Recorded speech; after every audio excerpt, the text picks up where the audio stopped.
Hello, I'm Owen Ralph from Greenwoodside, and in this video I want to talk about using analytics to improve your social media activity. Now, if data and maths in general isn't something that you find particularly interesting or take any pleasure in at all, social media insights and analytics can all seem a bit of a daunting prospect, a bit of a boring prospect, and you might run away from it as fast as you possibly can. Because there are just so many numbers and graphs that you get, particularly in Facebook, which is what I'm going to focus on here. There are just pages and pages and pages of numbers and line graphs and things, and it can be quite hard to know where to start. And they don't really look like they mean much in isolation. And honestly, in isolation, they don't. And that is the important thing. So how are they useful then? Well, firstly, they allow you to initiate an iterative process when doing your social media activity of creating, measuring, and changing. So firstly, you put something out there, you see how well it does, and then you make changes based on what worked and what didn't, and then you start again. And that iterative process is the cornerstone these days of digital marketing. And so then how do you make the numbers make sense? So as I said, you do not use the numbers in isolation because they're fairly meaningless. The important thing is to use them to make comparisons. And you make comparisons across two dimensions, I'm going to say, space and time. Let me explain. So when I say comparing across space, I mean comparing different posts or different pages, basically comparing different social objects which are of the same type and seeing which one has the better numbers and which one had the better performance. And then when I say comparing across time, what I'm referring to is looking at a single trend or a single object and just seeing how its numbers and performance have changed over time. So then, let's dive into some specific numbers which you should be looking at. Firstly, you need to compare your page's performance to other pages. And Facebook has a specific tool which allows you to do that, which you should definitely be using. What it does is it allows you to choose 4 or 5 other pages who are kind of similar to your page and whose activity you want to track. So first thing to do is identify those.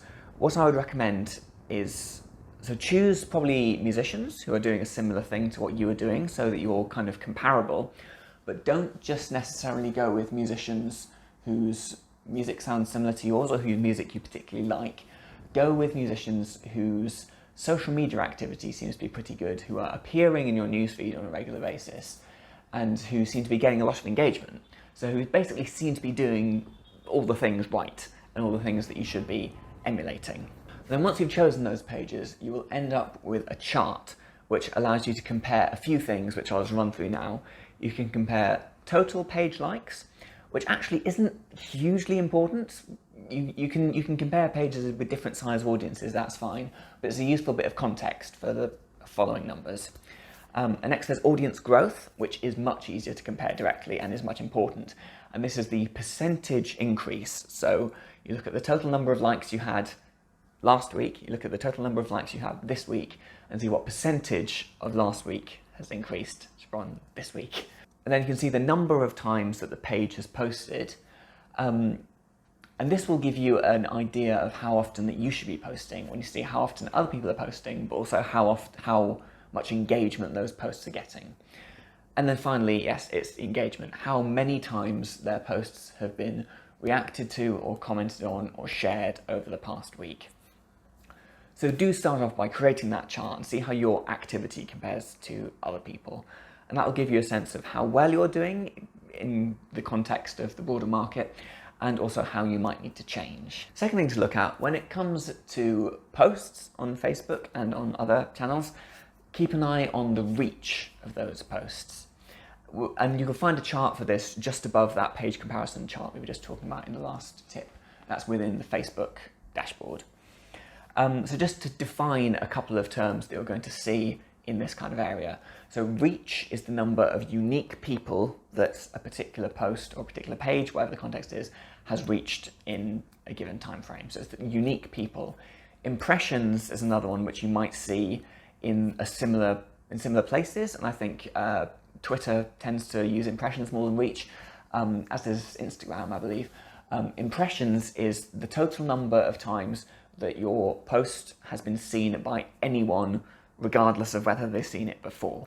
So if a person sees your post twice, then that counts for 2 impressions, but only 1 person reached. That's the difference between those 2 numbers. Reach is more important than engagement, which is the other number that you'll see in that chart. And there are 2 reasons for this. Firstly, because a high reach normally tends to be influenced by a high engagement. So when you see an abnormally high reach, you can generally infer from that you've had a lot of engagement, and it kind of rolls it into one place rather than having to compare lots of different numbers.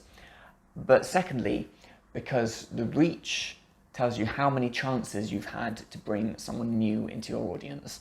And really one of the core points of doing social media as an artist is to gain as many opportunities as you can to bring new people into your audience. So when you have a high reach, then you're clearly doing something right. You're clearly getting yourself out there as much as you possibly can. So keep an eye on the reach. Think about, for the good posts, what factors might have meant that they did well, and then look at the bad posts and think about what factors might have meant they did badly, and then try again in that iterative process and try and replicate the success of the ones that did well. So next, when it comes to videos, you can compare 3-second views and 1-minute views. Now initially it might seem irritating that Facebook's analytics splits out video views into 3-second views and 1-minute views rather than just giving you views. So you might just want that single number to know how many people have seen it.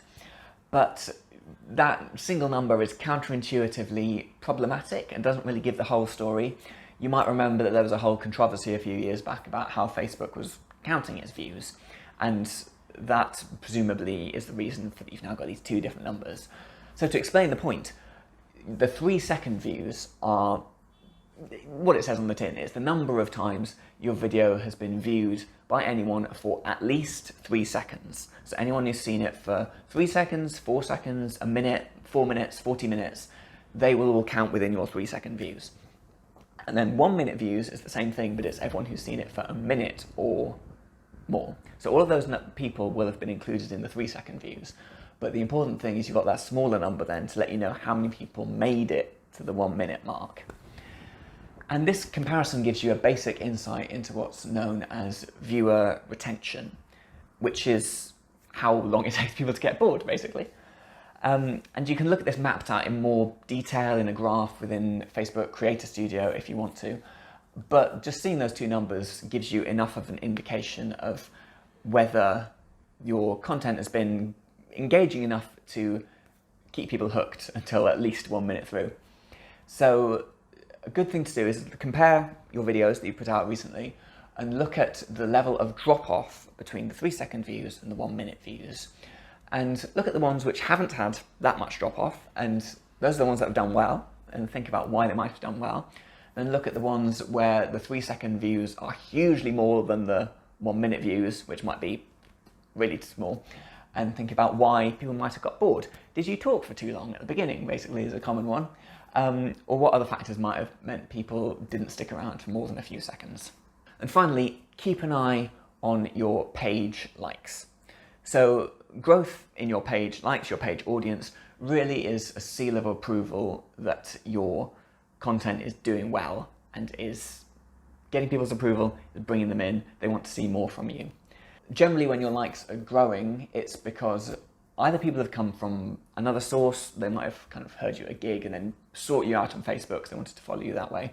Or it might be that your content has been reaching them in their feed. It might have been liked by a friend and then they saw it and they enjoyed it and they wanted to see more. That's good. That is the whole point. That is the holy grail, that your audience grows that way. If it's not going up that fast, then consider what changes you might want to make in the earlier points that might sort of improve your reach and improve the amount of engagement you're getting. An alternative is you might want to run a paid audience growth campaign, which I've discussed in another video in this series, so I won't go into that now, but that might be something to consider if you don't think that your audience is really growing fast enough. So there we go, that's a few numbers that you should be keeping an eye on. Remember that even though this stuff isn't really that fun, you may not find it that interesting unless you're a massive nerd like me, it's a vital element in that loop of improving your content, of creating, measuring, and changing. So do take the time to take a look at those numbers occasionally. If you want any more detail on any of this, or you need any help kind of getting to grips with the numbers, drop me an email at my email address below, and good luck.